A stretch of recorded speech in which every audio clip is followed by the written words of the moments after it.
Hello students, good morning or good afternoon. Hey guys, I just wanted to go over some things to get you ready for tomorrow's quiz.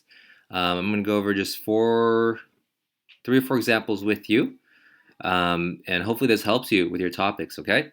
So first example I want to give you is, let's say a teacher, say myself, I ask 100 students um, what the favorite sport is, and I categorize them based off of gender. Okay, so there's 100 total students. This right here, this number, the 100, shows the total. Okay, so how many total students are there? So you know that there are 100 total students. Now, how many students are female? So for female, these are the numbers of females in their different sports.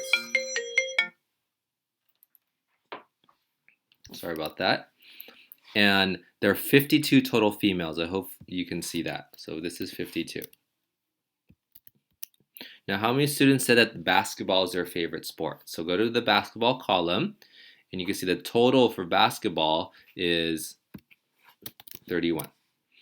Now, how many students are not female? So if there are 52 students that are female, that means that 48 of them are male, so that would be 48. So that question is a little tricky. It's just asking basically how many students are male. Now, for E and F, tricky because they're asking for percents this time. So what percent of students are male and like baseball? So you go to the male row right here, and out of these male, how many of them are baseball fans? It's 13, right? So in this case, to find a percentage, if you guys remember, it's you do 13 divided by 100, okay? So it'd be 13 divided by 100, it gives you 0.13. So that's now decimal. So to change that to percent, we multiply that by 100. In this case, it's back to 13. So this is actually 13%. So since this total is a nice number of 100, it's just the number counts with the percentage with it. Now, what percent of students are female in like basketball? So female in basketball would be this right here, right? It would be 16%. Okay, practice these, guys. So this is what we call a two-way table or contingency table. I think Alex calls it a contingency table, but if you Google this, you'll also see it as called a two-way table. Why is it called a two-way table? Because you have two variables. You have a variable right here of gender, male and female, and then you have another variable right here of sport, favorite sport, baseball, basketball, or football. So now let's take a look at another example. Here's another two-way table, and it's asking you to fill in all the blanks, okay? Now, you may look at it and think, wait a minute, I can't find the totals. There's a lot of blanks, but that's what you can do it, okay? So let's go step by step here. So first off, let's find the total of math students. So it's 13 plus 15 right here, right? So that would be 28. So this total right here is 28. All right, I can't write it in. Just imagine that's 28. Now, if we know that this is 38 and 28 and 40, we can find this total by adding up those three numbers.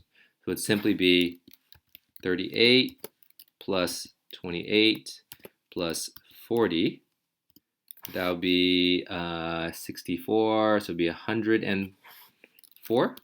Is that right? Did I do that math correctly?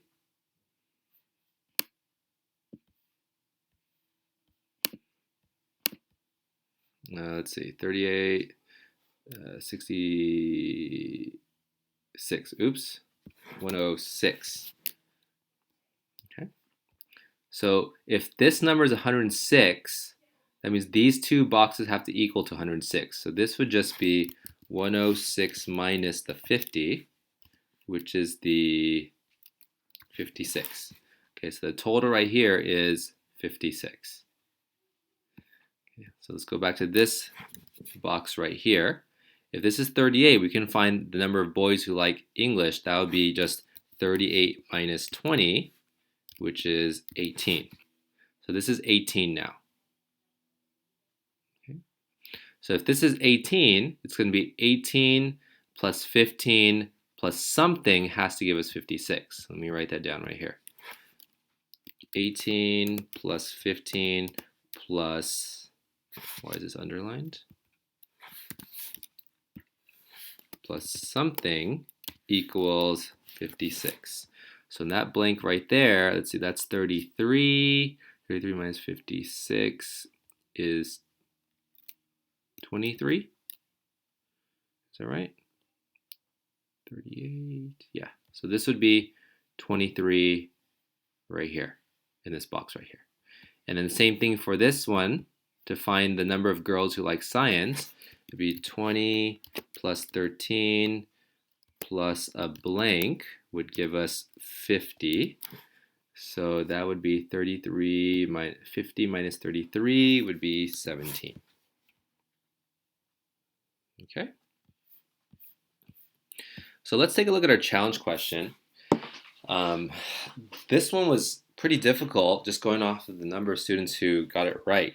There were only 7 of you that got it correct. Okay, so good job, Lori, Jesus, Sydney, Raphael, Engels, Jay, Sire, who got this correct. But I want to go over it with you so that if you go back and correct it, I'll give you full credit, okay? So once you go back and correct it, go back to your email and then email me, let me know, and I'll update your grade. So we're looking at how many students are both female and right-handed. So we're looking at this box right here. This is your answer, okay? Female, right-handed. Suppose there are 30 students. So we know that there are a total of 30 students in the class. Teacher surveys to find out how many male, female, right-handed, left-handed. He finds out that 20 of his students are right-handed. So the total of the right-handed, we don't know male or female, but the total is 20. We know that there are a total of 18 females. And we also know that 3 are both left-handed and male. So left-handed and male would be 3 right here. So if you have these numbers, you should be able to figure out what this answer is, okay? So first off, we can find what this box is, right? So this box plus that for 18 has to be 30, so we know this is 12. Okay? We also know this box right here. This box, this question mark box plus 20 gives us 30, so this has to be 10. And for this box, we know that 3 plus something gives us 10, so this has to be 7. For this box right here, 3 plus something has to be 12, so this would be 9. Now to find this answer right here, you can go either way. You can do 9 plus something gives us 20, or 7 plus something gives us 18. And you guys know the answer is 11.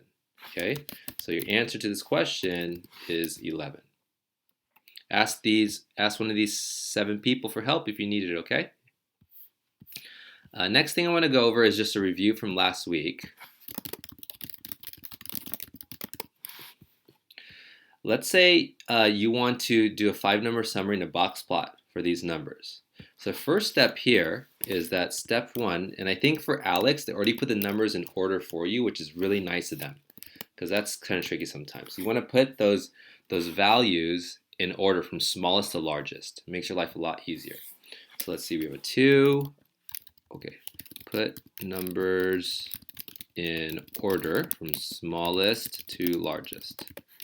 So we have a 2, we have a 3, we have a 4, we have a 5, we have a 7 and a 7 and an 8 and a 9. Is that 10 numbers? Yep, it is. Okay. So 5-number summary consists of these 5 things.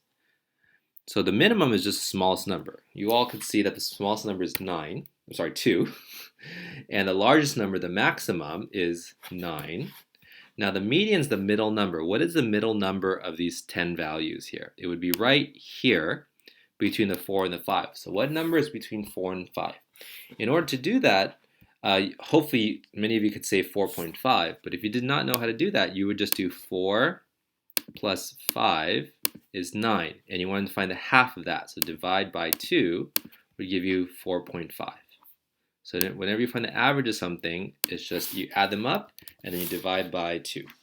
So the quartiles now, look at the first half of numbers from the 2 to the 4, so these right here.